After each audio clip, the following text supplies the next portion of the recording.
What's up, everyone? Good morning. This is Jonathan Mathis. Welcome in. If this is your first time, please hit the subscribe and share button. That would be awesome if you guys can do that for me. It is Friday. We made it to Friday. Thank God it is Friday. Yay, yay. I am so happy. Yesterday was the NBA draft. I watched the whole entire draft.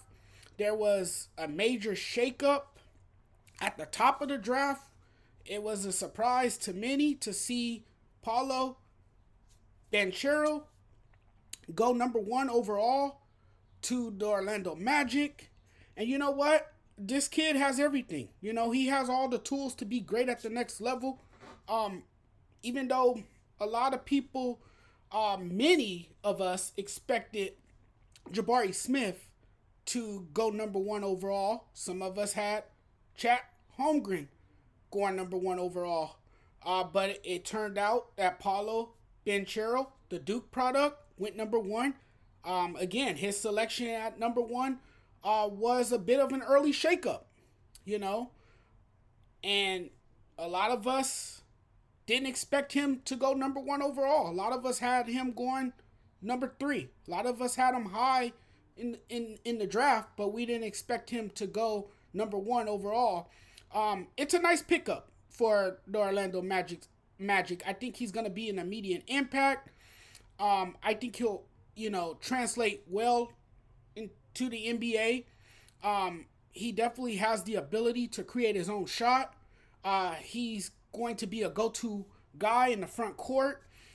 He's polished both fundamentally and physically, and that's what I like about him. This guy has a lot of size too. He's 6'10", 250 pounds, and I think what the Magic like about him a lot, and why they found him to be very attractive, is the fact that he's a shot creator.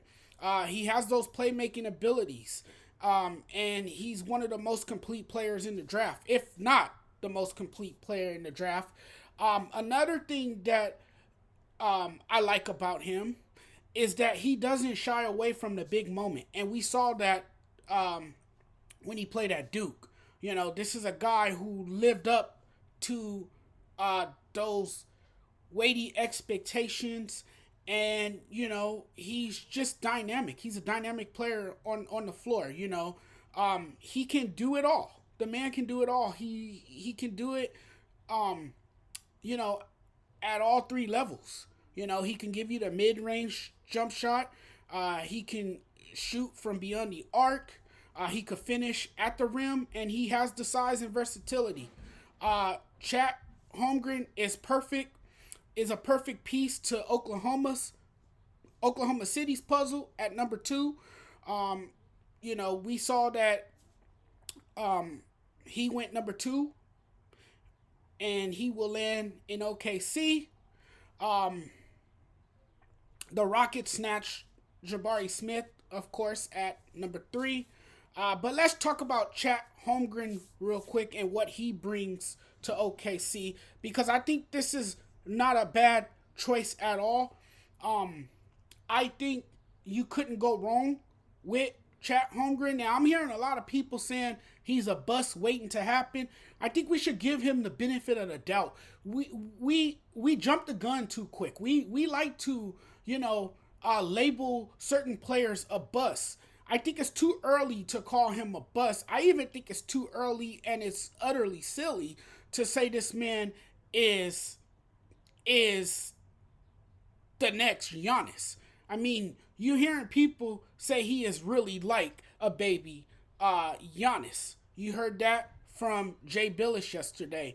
I'm not ready to call him a baby Giannis yet. I'm not even ready to compare him to Giannis yet. He hasn't played one game in the NBA. He has to play a game in the NBA before I can even compare him to another NBA superstar. I know we like to compare players. We do that quite often.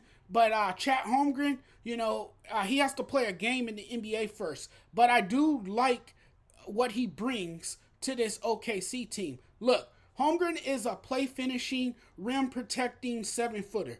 He plays like a guard.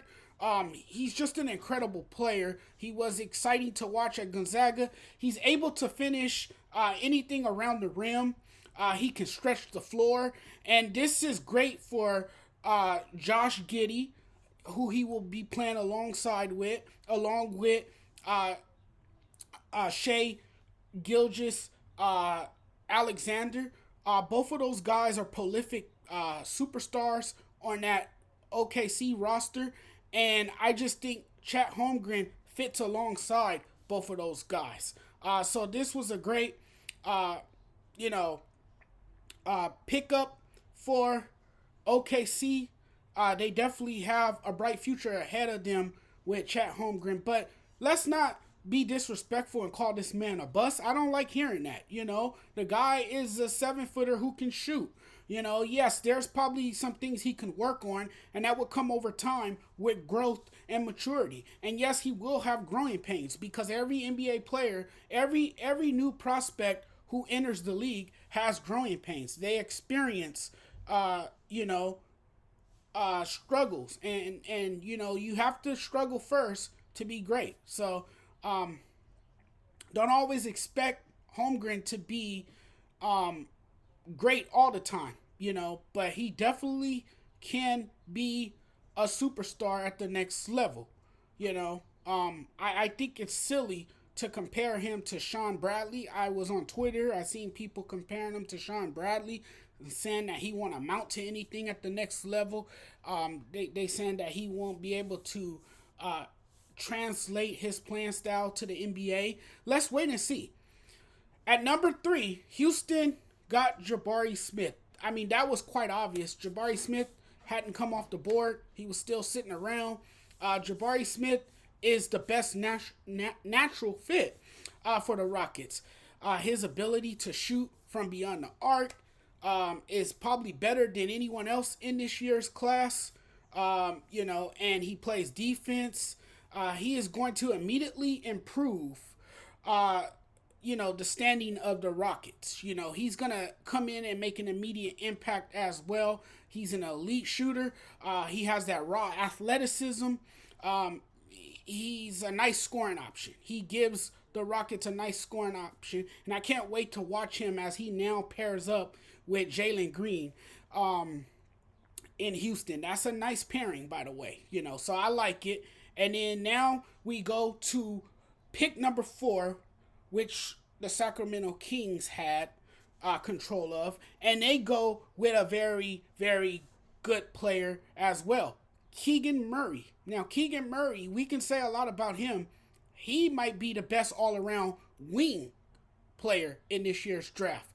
He exploded for 23.5 points as perhaps college basketball's best all-around player, and for a long time, the Kings have been committed to playing small ball. They like to play small, and now they'll be able to do that. They had a hard time doing that because they lacked the lack of the wing players. They didn't have a great wing player, so they lacked that player with size and versatility to impact the game on both ends of the floor. And Keegan Murray is that guy who can impact games on both ends of the floor. So I like that pick as well. I think, he's a glaring need for that offense, and I think he'll come right in and go to work and be a great piece to the Kings and possibly their future. At number 5, the Detroit Pistons made their selection. They went with Jaden Ivey, who I really, really like a lot.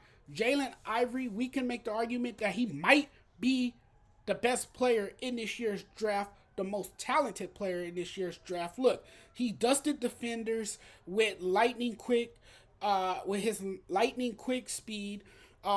He has that lightning step, and he can blaze by defenders and get out in the open floor. He has that open floor speed.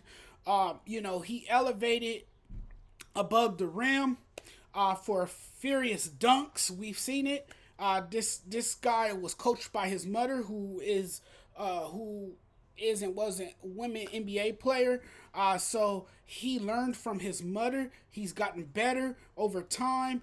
He has also made strides as a 3-point shooter, developing impressive footwork as a step back shooter. With an incredible shooting touch. So I like him. Going to Detroit, I think this was an absolute steal, and it's going to be fun to watch him pair up with Cade Cunningham, who Detroit drafted a year ago with the #1 overall pick in last year's draft. It was an overall great draft.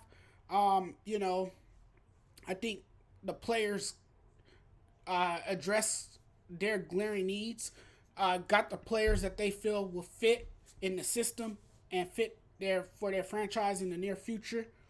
I'll see you guys later. You guys have a wonderful day. Don't forget to subscribe to this channel. Don't forget to give this video a thumbs up. Like it. Share it. Thank you guys so much. You guys have a wonderful day. Peace.